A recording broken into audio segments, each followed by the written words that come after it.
बच्चों, साहित्य अध्ययन केंद्र में आपका स्वागत है। जैसा कि मैं देख पा रहा हूँ, अभी भी बहुत कम बच्चे सब्सक्राइब हुए हैं और उस वीडियो से अवगत हो पा रहे हैं, उसका लाभ उठा पा रहे हैं। तो आपको एक बार मैं फिर आगाह कर रहा हूँ, आपको सूचना दे रहा हूँ कि अभी अब तक यदि आपने सब्सक्राइब नहीं किया है तो सब्सक्राइब कर लीजिए, ताकि मेरी वीडियो जो ही अपलोड की जाए आपके यहाँ तक तुरंत पहुँचे। इसके पहले मैंने अपने लेक्चर 1, 2 और 3, 4 में पठित अंशों की व्याख्या किया था और उसको अपलोड किया था। इस अंक में हम पद सूरदास जी से उसके पठित अंशों पर आधारित अर्थ ग्रहण से संबंधित प्रश्नोत्तर और पाठ्य पुस्तक के जो प्रश्नोत्तर हैं उनसे आपको अवगत कराने का कष्ट करूंगा। आप ध्यानपूर्वक देखेंगे और इस वीडियो के एक एक शब्दों पर आप विचार करेंगे। पुनरावृत्ति के रूप में भी यदि इस अंक को आप देखते हो तो निश्चित रूप से यदि आपने किसी भी अंक को नहीं देखा है तो भी इस पाठ से सीबीएसई बोर्ड में जितने प्रश्न पूछे जाते हैं उनसे मैक्सिमम प्रश्नों से आप अवगत हो सकते हो। जैसे इस चैप्टर से सबसे महत्वपूर्ण प्रश्न बनता है कि गोपियों को रात दिन किसकी रट लगी रहती है। गोपियों को रात दिन किसकी रट लगी रहती है? उत्तर बिल्कुल क्लियर है। मैंने गृह कार्य भी दिया था आपको, होमवर्क क्या दिया था कि इस पर आधारित आप प्रश्न बनाएंगे और उन प्रश्नों के उत्तर से अवगत होंगे। तो मैं जब उत्तर बताऊं तो आपने जो प्रश्न तैयार किया है और आपने जो उत्तर निकाला है उस उत्तर से क्या करेंगे, टैली करेंगे, देखेंगे कि आपका उत्तर सही है कि नहीं है। तो पहला प्रश्न, गोपियों को रात दिन किसकी रट लगी रहती है? उत्तर बिल्कुल क्लियर है। किसकी यादों में खोई रहती थी? श्री कृष्ण की। तो आपका उत्तर होगा कि गोपियों को रात दिन श्री कृष्ण की रट लगी रहती थी, अर्थात गोपियां रात दिन श्री कृष्ण का ही रट लगाया करती थी, उनको ही याद किया करती थी। अगला प्रश्न इस पर है कि गोपियों को योग संदेश कैसा लगता है? गोपियों को योग संदेश कैसा लगता है? बिल्कुल उत्तर क्लियर है। गोपियों को योग संदेश कड़वी ककड़ी की भांति सारहीन, जिसमें कोई तत्व नहीं है, ऐसा प्रतीत होता है। आपका उत्तर क्या होगा कि कड़वी ककड़ी की भांति क्या चीज, नीरस प्रतीत होता है, असहनीय प्रतीत होता है, जिसको सहन न किया जाए। टू द पॉइंट आंसर केवल देना है कि गोपियों को योग संदेश कड़वी ककड़ी की भांति असहनीय लगता है, अवांछित लगता है, उनके लिए उचित नहीं लगता है। यह दूसरा प्रश्न बनेगा। पुनरावृत्ति के प्रश्न से मैं अवगत करा रहा हूं। अगला प्रश्न बनेगा कि योग संदेश कौन दे रहा है और किसको दे रहा है? कौन योग साधना देने के लिए यहां पर आए हैं? किसके द्वारा भेजे गए हैं? श्री कृष्ण के द्वारा भेजे गए उद्धव जी ब्रज गांव में आए हैं और ब्रज गांव में आकर के वही योग साधना का उपदेश दे रहे हैं। आपका उत्तर सीधे होगा कि योग साधना का उपदेश श्री कृष्ण दे रहे हैं।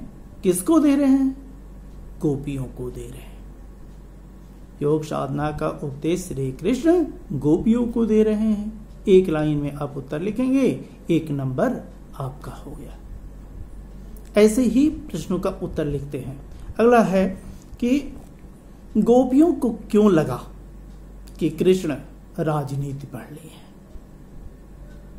गोपियों को ऐसा क्यों प्रतीत हुआ कि श्री कृष्ण राजनीति पढ़ लिए हैं?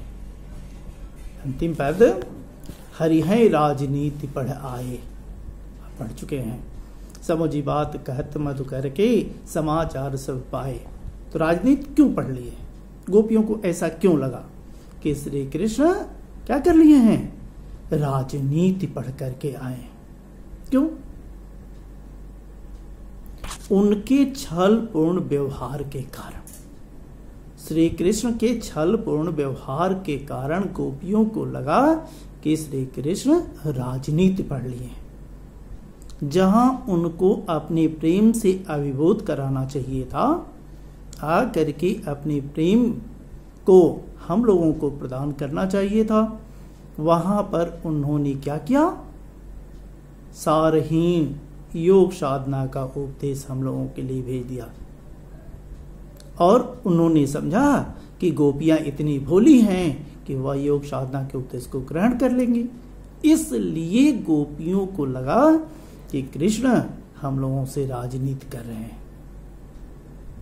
राजनीति में छल प्रमुख अस्त्र होता है, इसलिए गोपियों ने भी श्री कृष्ण के व्यवहार में छल देख करके कहा कि श्री कृष्ण हम लोगों से राजनीति कर रहे हैं। आपका उत्तर केवल एक लाइन में यह होगा कि गोपियों को श्री कृष्ण के व्यवहार में छल दिखाई देने के कारण या छलपूर्ण व्यवहार के कारण लगा कि श्री कृष्ण हम लोगों से राजनीति कर रहे हैं। जहां उनको अपना प्रेम प्रदान करना चाहिए था, वहां पर उन्होंने अपने प्रेम की जगह पर योग साधना का उपदेश गोपियों को दिया। उम्मीद है कि इस तरीके के प्रश्नों से आपका पूरा यह चैप्टर तैयार हो जाएगा। अगला प्रश्न कि कृष्ण की बुद्धि बढ़ गई है, गोपियों ने किस प्रकार क्या किया? किस आधार पर इस बात को कहा? किस आधार पर इसको उन्होंने सिद्ध किया? कि बड़ी बोध जानी मधुकर के, हे सखियों, श्री कृष्ण की बुद्धि बढ़ गई है। उनको ऐसा क्यों लगा? क्यों लगा? योग साधना का संदेश भेजने के बाद श्री कृष्ण को ऐसा लगा कि हम जो योग साधना का उपदेश भेज दे रहे हैं, गोपियां बड़ी आसानी से उस योग साधना को ग्रहण कर लेंगी। हमारी यादों में जो रात दिन खोई रहती हैं, तड़पती रहती हैं, तड़पना बंद कर देंगे। लेकिन गोपियां कहाँ मानने वाली थी? इसलिए श्री कृष्ण को ऐसा गोपियों को लगा क्या जी कि कृष्ण की बुद्धि बढ़ गई है। इस आधार पर उन्होंने कहा कि योग साधना का उपदेश उन्होंने भेजा और उन्होंने सोचा कि गोपियां उस योग साधना के उपदेश को ग्रहण कर लेंगी, लेकिन हम लोग उनकी बुद्धि में आने वाली नहीं है, योग साधना को ग्रहण करने वाली नहीं। कभी कभी बेटा इस चैप्टर से कह देता है कि अनुप्रास का एक उदाहरण छांट करके आप लिखिए। अनुप्रास की परिभाषा मैंने कई बार आपसे बताया है कि जहां वर्णों की आवृत्ति होती है वहीं पर आपका अनुप्रास अलंकार होता है। तो अनुप्रास इसमें बहुत जगह पर हरि है राजनीति, हा वर्ण की आवृत्ति 2 बार हो रही है, तो इसलिए यहाँ पर क्या होगा? अनुप्रास अलंकार हो जाएगा। अब गुरु ग्रंथ पढ़ाए, गुरु ग्रंथ ग वर्ण की आवृत्ति होने के कारण अनुप्रास अलंकार है। बड़ी बुद्धि जानी, ब वर्ण की आवृत्ति होने के कारण अनुप्रास अलंकार है। अब अपने मन हम पाइए, अवर्ण की आवृत्ति होने के कारण इसमें क्या है? अनुप्रास अलंकार है। तो जहां एक ही वर्ण की आवृत्ति होती है वहां पर आपका अनुप्रास अलंकार होता है। और इस चैप्टर से खोजेंगे तो अनेक ऐसे उदाहरण मिल जाएंगे जो अनुप्रास अलंकार के जीते जागते उदाहरण। तो इसको आप कर लेंगे। अगला प्रश्न बनता है इस पर कि राजा का धर्म क्या होना चाहिए। गोपियों ने जो उद्धव से अपनी व्यथा को व्यक्त किया, उसके अनुसार राजा का धर्म क्या होना चाहिए। राजधर्म तो यही सोर प्रजा न जाहि सताए, पहले भी आया उदाहरण के लिए, उसके आधार पर आप उत्तर निकाल लो। मैंने कई बार कहा कि यदि आप सही तरीके से पढ़ लेते हैं तो अर्थ ग्रहण के प्रश्नों के उत्तर देने में आपको किसी प्रकार की कोई दिक्कत नहीं हो सकती है। तो राजा का धर्म यही होना चाहिए कि प्रजा की रक्षा किया जाए, राजा प्रजा की रक्षा करे। प्रजा का की रक्षा करना ही राजा का पहला कर्तव्य है। यानी राजा क्या होना चाहिए? प्रजा पालक होना चाहिए। आपका प्रश्न यह था कि राजा का धर्म क्या होना चाहिए। आप सीधे उत्तर लिखिए कि राजा का धर्म होना चाहिए कि प्रजा की रक्षा किया जाए, प्रजा को किसी भी प्रकार से सताया न जाए। क्योंकि यदि हम प्रजा को सताने का कार्य करते हैं तो हम राजा कहलाने के अधिकारी नहीं हैं। शास्त्रों में भी कहा गया है कि वह राजा नरक का अधिकारी होता है जिसके राज्य की प्रजा सुखी नहीं होती है। तो आपका क्या होना चाहिए उत्तर कि प्रजा की रक्षा करना ही राजा का सबसे प्रमुख धर्म है। गोपियों ने अपनी तुलना हारील पक्षी के लकड़ी से क्यों किया है? कि हम लोग तो हारील पक्षी, श्री कृष्ण हम लोगों के लिए क्या है? हारील पक्षी के लकड़ी के समान है। अपनी तुलना हारील से और श्री कृष्ण की तुलना किससे? उस लकड़ी से। हारील की विशेषता मैंने पढ़ाते वक्त बताया था कि हारील एक ऐसा पक्षी होता है जो सोते जागते उड़ते खाते पीते हर एक कार्य को करते समय वह अपने पंजों में क्या किया रहता है? क्या किया रहता है? वह अपने पंजों में लकड़ी को पकड़े रहता है। तो गोपियों ने कहा कि हमारे श्री कृष्ण भी क्या हैं? हारील पक्षी के लकड़ी के समान हैं। हम लोग भी श्री कृष्ण को कभी भूलने की कोशिश नहीं करती हैं। दिन रात केवल हम लोग उन्हीं की यादों में लगी रहती हैं। उनकी यादों में लगने के कारण गोपियों ने श्री कृष्ण की तुलना, अपनी तुलना हारील से और श्री कृष्ण की तुलना उसके लकड़ी से, हारील की लकड़ी से किया। अंतिम प्रश्न, इस पर प्रश्न तो बहुत बनते हैं लेकिन अंतिम महत्वपूर्ण प्रश्न, बहुत ही एक महत्वपूर्ण प्रश्न है कि पुराने जमाने में लोग क्या करते थे? किसके हित डोलते? परहित लागत डोले, उस पर आधारित प्रश्न बनेगा।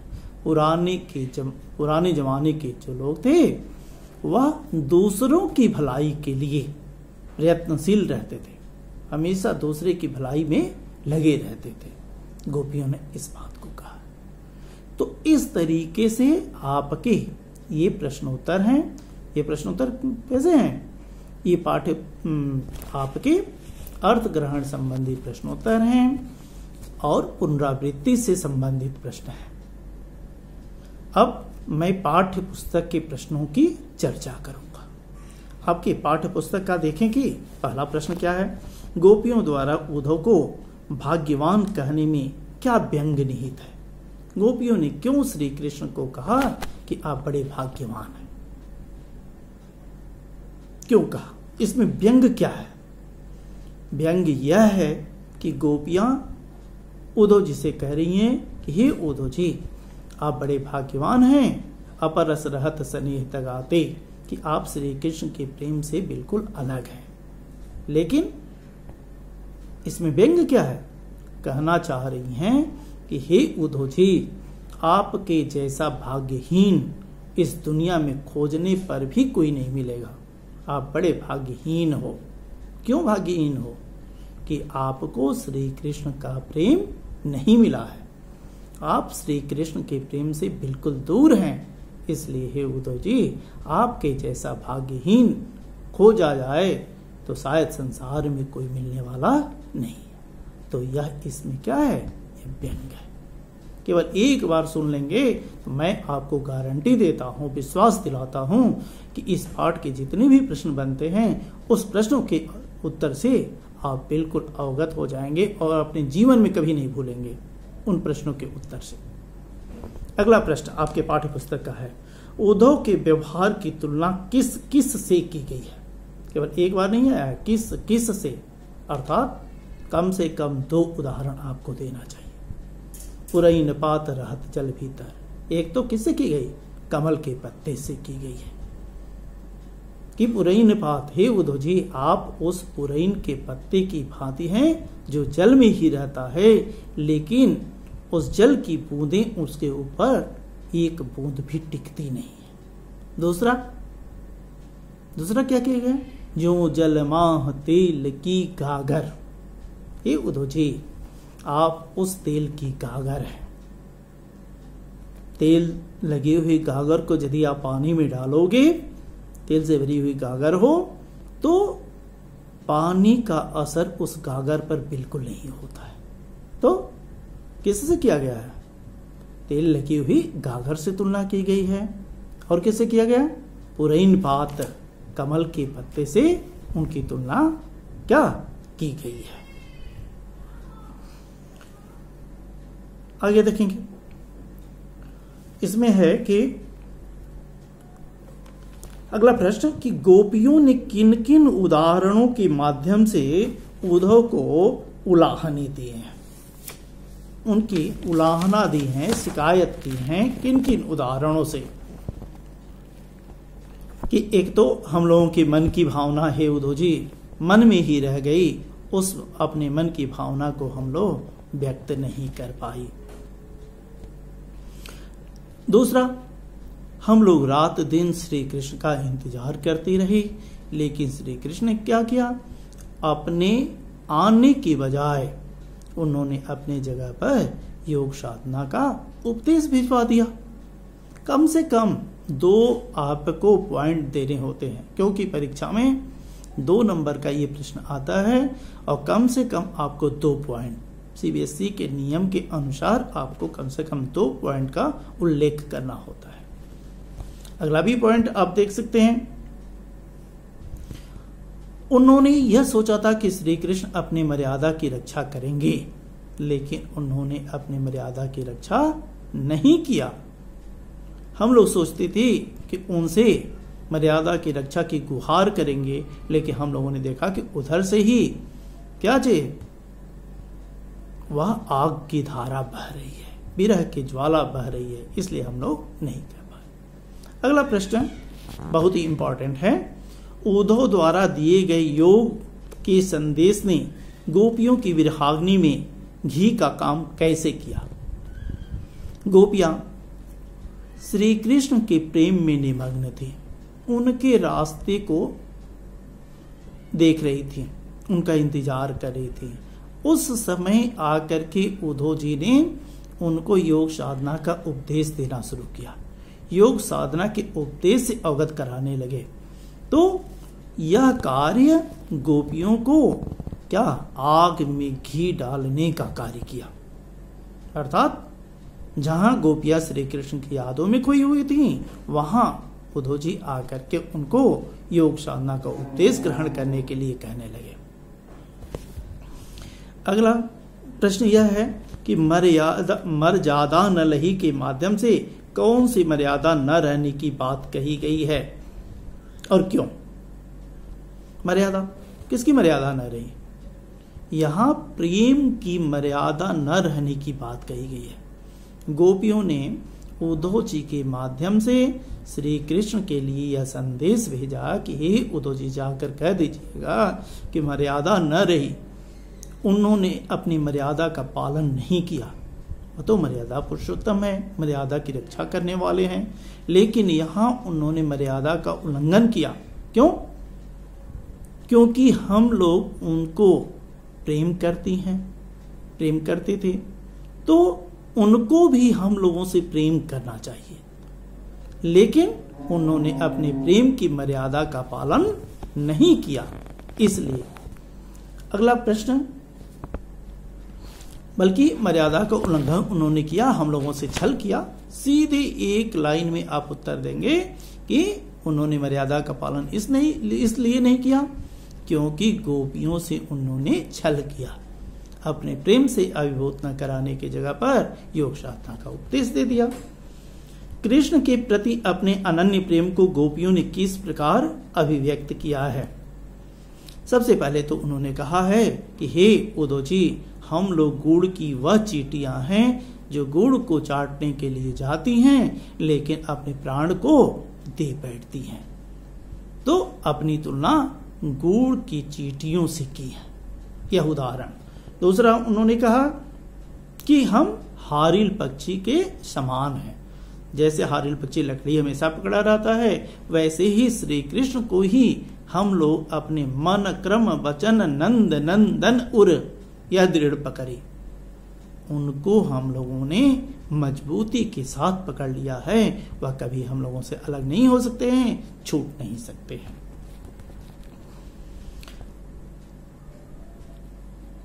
और अगला इसमें पॉइंट दो पॉइंट, तीसरा पॉइंट की भी मैं चर्चा कर दूंगा कि श्री कृष्ण अपने स्वयं दूर चले गए हैं और अपनी जगह पर योग साधना का उपदेश दे रहे हैं। अगला प्रश्न है 7वां कि गोपियों ने उद्धव से योग की शिक्षा कैसे लोगों को देने की बात कही। यह तो सूरति नहीं ले सब को जिनके मन चकरी। केवल कविताओं की पंक्तियां याद करो बेटा, अर्थ अपने आप क्लियर हो जाएगा। तो क्या हे उद्धव जी, यह योग साधना का उपदेश आप उनको ले जाकर के दीजिए जिनका मन कुम्हार के चाक के समान अस्थिर है, हर एक देवताओं की तरफ दौड़ता रहता है। हमारा मन स्थिर है, हम लोग श्री कृष्ण को चाहती हैं, उनके सिवा किसी और को नहीं चाहती हैं।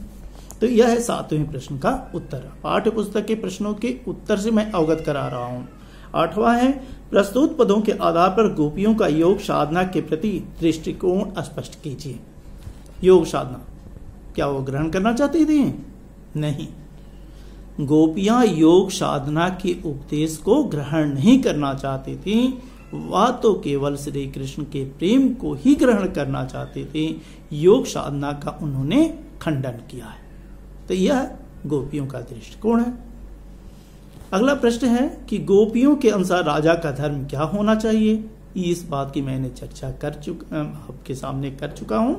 क्या कि राजा का धर्म यही होना चाहिए कि वह प्रजा को अन्याय से बचाए, प्रजा से छल न करे, प्रजा के हित की रक्षा करे, प्रजा का पालन करे, प्रजा पालक हो।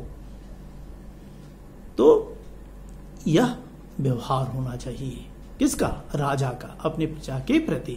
लेकिन इनका आरोप है कि श्री कृष्ण ने अपने इस धर्म का पालन नहीं किया। अत्यधिक प्रेम के कारण गोपियों ने इस तरीके की बात कहा है, और यह बात केवल गोपियां ही कह सकती हैं, किसी दूसरे के बस की बात नहीं थी जो इस तरीके की बात कह दे।